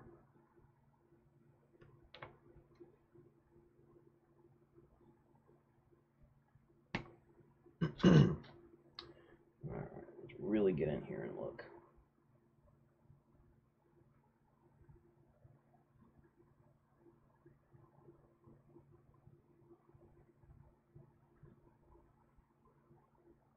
Okay, alignment looks good. Just press that down, get all the excess super glue out from underneath of that. Really make that piece sit down on this this part here.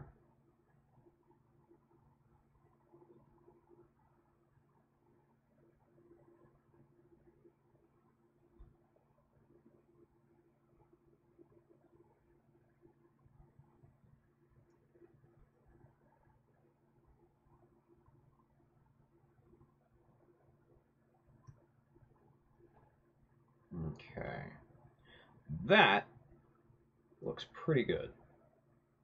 Now, obviously, there's you know, pretty good amount of glue squeeze out on this, so we'll come back and we'll trim that up and clean that up at a later time. That's not a big deal right now, right? We're going to turn our attention back to this top part here because that should be enough time for this overhang piece to cure up long enough for us to trim that. Now, just like with the strapping technique that I've shown time and time again, we're just going to lay our hobby knife flat against this surface. We're going to let that be our guide, and we're just going to trim this up right at the same angle and just slice that right off. And then those two surfaces will be perfectly aligned at the same angle, and you should not even be able to tell a difference there. Yep, that looks really good. Really good. So we're just going to go back and just make sure that it's nice and flat there. And that is perfectly trimmed up at the precise angle. So there we go. All right, time check, 11:47. Cool, cool, cool, cool. Let's get caught up real quick. And let's see.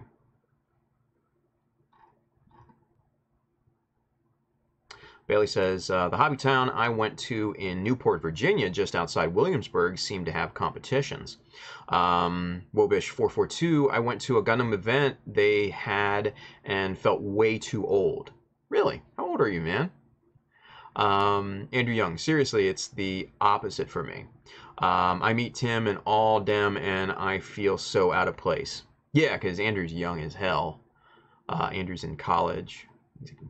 For what, first year, second year college, Andrew? Something like that. Bailey, they had Saturday meets, but admittedly attendance was pretty sparse, like 3 or 4 builders. Still, it was cool that Hobbytown offered the space for them. Yeah, we have a local here as well that kind of dabbles in that. It started off with a bang, and then it just kind of went wah, wah, wah.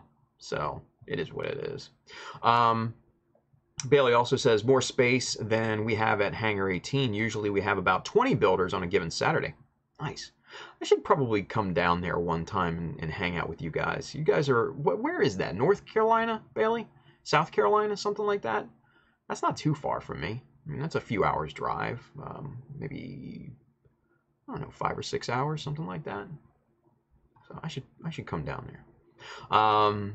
Andrew Young, yeah, but have you ever been to a local Gunpla hobby meetup and be the only builder there? No, I haven't. Luckily. Sorvon Zero, that right there is why I learned to not apply from the bottle. Oh, with the super glue. Yeah, I know. Bad habits. What are you gonna do? Andrew Young, I'm 3rd year. Oh, okay. Oh, Wobish, you're 50. Okay. Well, dude, that's not too old. I mean, I'm 40. So I mean, obviously, you know, you got a decade on me, but that's nothing. Yeah, that's not terrible. But yeah, I mean, most of the builders out there now are going to be in their, you know, in their 20s, probably, maybe 30s. So yeah, we're a little bit more advanced in age, but that's fine. That's not a big deal. You know, we have experience. Think of it that way. Sorvon Zero. Oh, and I did work on that list template I told you about on Twitter. Awesome. Very basic right now. Cool. So Sorvon Zero over there on Twitch, one of our mods over there holding it down. He is really been nice enough to kind of put together a list of tools that is on Hobby Search. So he's working on that right now. He was nice enough to volunteer to do that for us, and that's awesome. So man, thank you again for that. That's really, really cool of you. Yeah, man, just Hobby Search has got such gems when it comes to tools and stuff. So yeah. Bailey says, come down, man. Cary, North Carolina, would be happy to have you. Cool. I'll have to take a look at that. Maybe sometime in the spring or summer. I hate driving long distances in the fall and winter and stuff like that. And plus, you know, it's going to get so busy for me in the next couple months with work and stuff like that. So it's not going to happen this year. But yeah, maybe spring, summer of next year. That could be foreseeable. That would be cool. That would be, I think, really cool. So we'll have to circle back on that. But that would be awesome. Let's see. GamerBud is what, 32? See, there you go. Andrew Young lies. I'm so young. You are young. You're a little snot-nosed brat. Bailey, actually, one of the builders at the Newport Hobbytown was an older guy, maybe in his 50s too. Bailey's 32 as well. There you go. Sorvon Zero, you should shoot me a list of stuff to put on it. Definitely, dude. Give me some time though. This weekend is just jam-packed for me. This weekend is just off the wall. So tomorrow, for those of you, let me get one stream here. Tomorrow, I am driving 3.5 hours down to Pocomoke, Maryland, to attend my good friend Justin's wedding reception, post-wedding reception. They got married.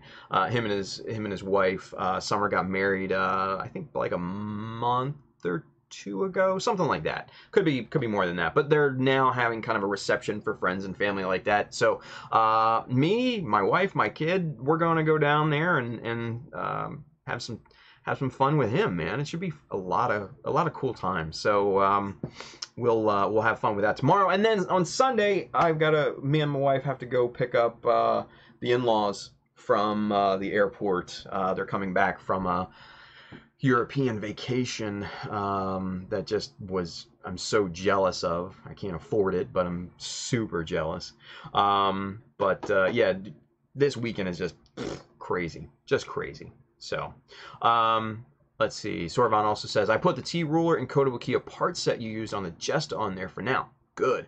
All the Kotobukiya parts, just copy paste them all. And all the MSG parts, weapon sets, all that stuff. Yeah, just those are worth it, man. Those are so worth it. Bailey says, sound good. We can plan it out. Might even tie into our workshop series. Dude, that would be awesome. I would love to come down there for that. Yeah, maybe I might drag Justin along. I don't know. We can come down, maybe teach a class for you guys or whatever, and that would be, yeah, that would be so much fun, man. I would love that. I would love that. Andrew says, why do you think my nickname from Chris and them is Lil A? Oh, Lil Asshole. Okay, I get it now. Soropon Zero. Okay. Whenever is good. Hit my Twitter or IG whenever you have time. Definitely, brother. Definitely. Thank you again for holding it down on us over there on Twitch, man. I know it's not necessarily busy over there, but sometimes it gets crazy. So thank you again for helping out. So cool deal. Andrew Young, so you're going to get wasted tomorrow? No. Wobish442, Carrie is 3 hours away as well. There you go. Bailey, yeah, I think it was about a month ago. Furubeoi! Oh, popping in near the end. That's okay. Hey, that's cool. Andrew Young. That's not, yeah, whatever. Yeah, that's fine. Whatever. We don't need to read Andrew's comments, do we? No. Let's get back to work. 2 camera. Bang. All right. So next thing. I want to do this strapping on this side here real quick, and we need the 6.3 for that. And let's see how much we're going to need. Where's that T-square? There it is. All right, so we're going to need about, we'll cut it at 1 centimeter, and then we'll just have overhang on, get in frame. We'll just have overhang on this top part so we can trim down at a later date. So not a big deal. Excuse me. So let's get the chopper back into play here. Zoom out. That off to the side. Get that unlocked. Now the cool thing about this T-square is that the size, the width of the ruler is exactly 1 centimeter or 10 millimeters. So that's perfect to use as a guide if you need 10 millimeters, right? So get that locked in. I always like to trim up the ends just as a precaution, just to make sure that those are nice and square. Pop that. Now that piece is perfectly 10 millimeters long. Let's get zoomed back out, or actually zoomed back in, I should say. And we're going to grab this thing right up at the top here. And we're going to go back to our friend Tamiya Extra Thin here. I don't know if it happens to you guys, but the this little seal here comes off the inside of the bottle, and I have to kind of jam the cap back down in there to make it stay in the cap and not stick on the rim. I don't know if that happens to you guys, but it happens to me, and it's a pain in the ass. All right, so let's get some glue on this guy here.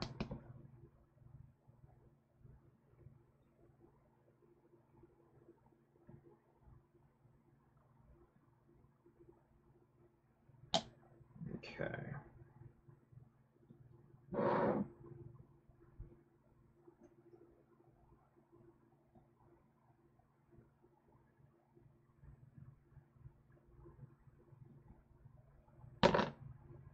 Okay, here we are.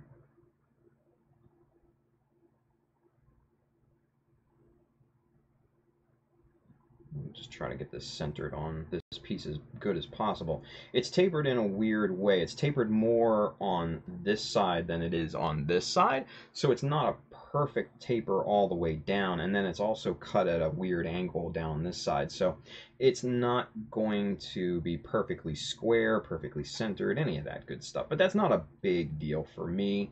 I am not going to worry about that too much, because this side right here seems to be nice and square and straight. So I'm going to work off of this edge rather than anything else for parallel and square. And that, I think, is exactly where I want it.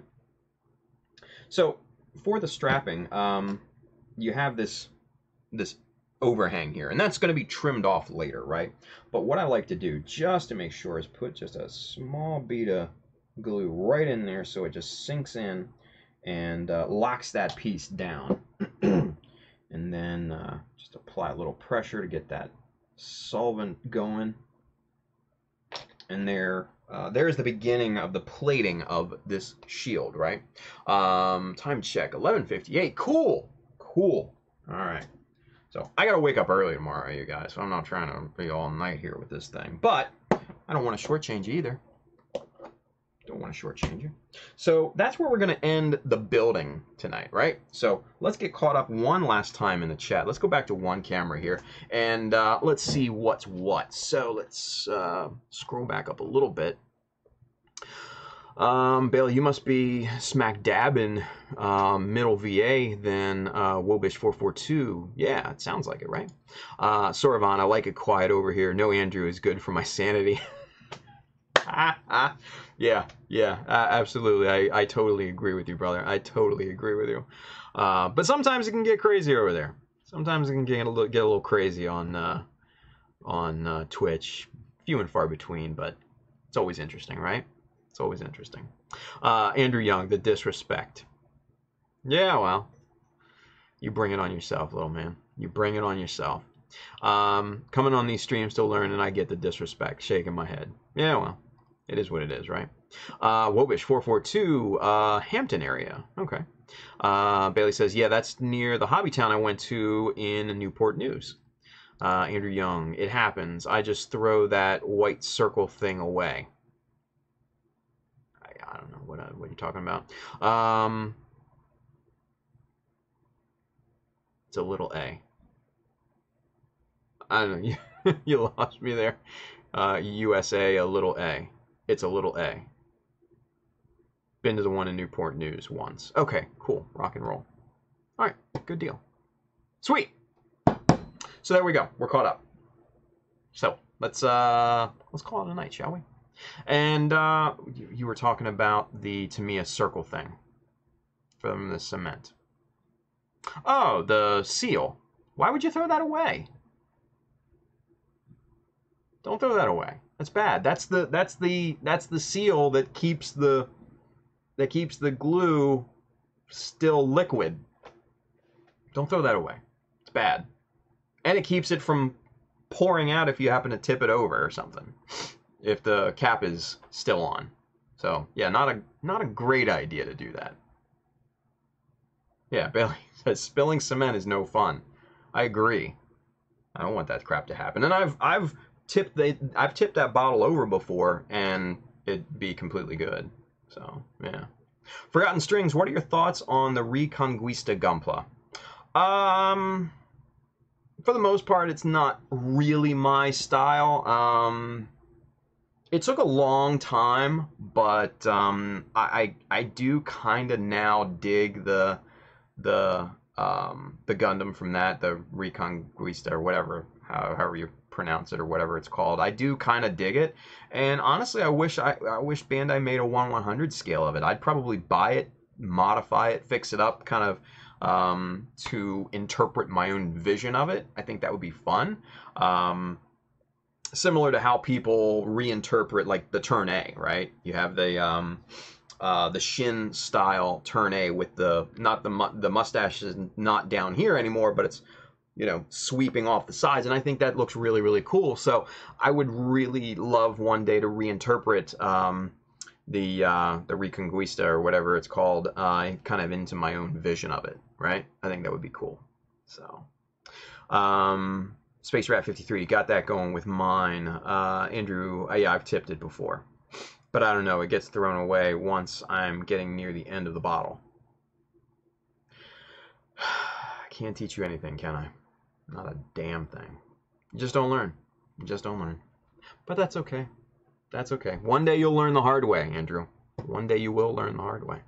All right, so guys, let's take care of some business. Let's wrap this thing up, okay? So, SCGMC, November 10th, if you're able to get out there to it. It's located in a beautiful Anaheim, California, home of Anaheim Electronics, might I add. And that's actually a real place too, you guys. They actually have an Anaheim Electronics out there. It's obviously no connection to Gundam or anything. It's actually an electronics store just happened to be located in Anaheim, but it's kind of funny, right? kind of funny. So, yeah, so be out there for that if you can. November 10th, it's a Saturday. They have special rates at the hotel. Fullerton, I think, is the name of the hotel. I forget right now off the top of my head. But check out those GundamGuys.org on Facebook and also on Instagram. You know, all three places you can get some more information, and a lot of the guys obviously are in the chat and stuff like that. They watch the streams. So sometimes you can hit them up in real time, right? So what else? The tools that we used here tonight, hit up the little Amazon link below on YouTube and over here on Facebook in the description. You can find all the tools that I work with for the most part, and some really cool books that you know, I suggest for getting inspiration for your next project, and then also the camera gear and all the lighting and stuff like that that we use to make this stream, and also Gunpla Talk. So get you some of that. And then also, man, this is important, guys. Win this model. I don't want this model anymore. So you please enter to win this model, right? One lucky donor in the Gunpla Talk fundraiser / giveaway will win this very model. This one right here. I'm gonna send you this model. And 6 others will win the little resin bust from our good friend When I'm On, who looks like he might be on over there on Facebook. I'm not sure. He popped in for a second. I don't know if he's still watching, but he sent us 6 awesome, those little mini resin busts that he made. Super rare at this point, super rare. 6 lucky donors will win one of those, along with a really freaking cool autographed little card of his little kind of Victorian Gundam portraits that he made, you know, a couple years back. Those are super cool as well. So, and then also our good friend A. Schultz, Berconateer over here on Facebook, is sending us some stuff, a P-Bandai Polypod to give away, some BMC chisels to give away, and some other goodies as well. So, if you have not donated, please do so right now, man. Time is getting short. We're gonna end this at the end of October. You know, basically on the next Gunpla Talk. That's when it's gonna end. So time is running out. You've got maybe 30 days, maybe, probably less than that, probably more like 25 days. So if you haven't entered, please enter. Oh, Wobish442, what is the Facebook page for the guy making the bus? There you go, Win. It's The Paint Pusher is Win's Facebook page. And he is a GBWC champion, and then and also a runner-up in 2016, and he makes some wild ass models and super creative. One of my favorite builders in the world, and he's just a solid dude too, man. Super friendly. Can't say enough good about Win. Let's embarrass him a little bit right now, you guys, because I know he's watching. He's commented over here on Facebook. So just, you know, salt of the earth, Win. He's so great. There's not too many people like him. And he's really, really a good dude. So there you go, Win. There you go, buddy. Rousing endorsement from Child of Mecha for Win, the Paint Pusher over there on Facebook. So he says, still here, like listening while building. Cool. So he's building right now. He's probably building something amazing, right? That's probably going to win GBWC or something like that. So that's awesome. But anyway, you guys. So check out the Amazon links, donate to the fundraiser giveaway, and if you're not in the position to donate, we understand. Give us a share on Facebook or Instagram or in your favorite you know, Gunpla Facebook group or something like that, Twitter, all that good stuff. There's also even a printout that you can print out, and you can post in like a local hobby store with the little pull tabs on it and everything. That's in the description on the GoFundMe page. It's gofundme.com/Gunpla Talk. So check that out, and also check out our Gunpla Talk Facebook page. If you have any questions or anything like that, hit us up. We'll be happy to answer for you. Win says, "Oh, you, I'm a dick, really. I'll PayPal you the bribe money later." Nice. Love that dude, man.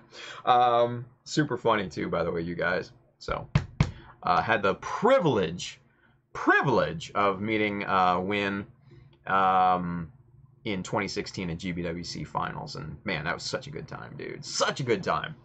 We got to do that again, Win. We got to do that again. So maybe next year, right? We'll see. Anyway, Wobish donated tonight. Thank you, man. Appreciate that. That's awesome. So, all right, you guys. So let's call this one a night because it's getting late, right? So, without any further ado, guys, enjoy your weekend. Be safe. Build something awesome, and we'll see you back here on Monday. All right? Take care, you guys. You guys are awesome. I love you guys. Talk to you later. Bye.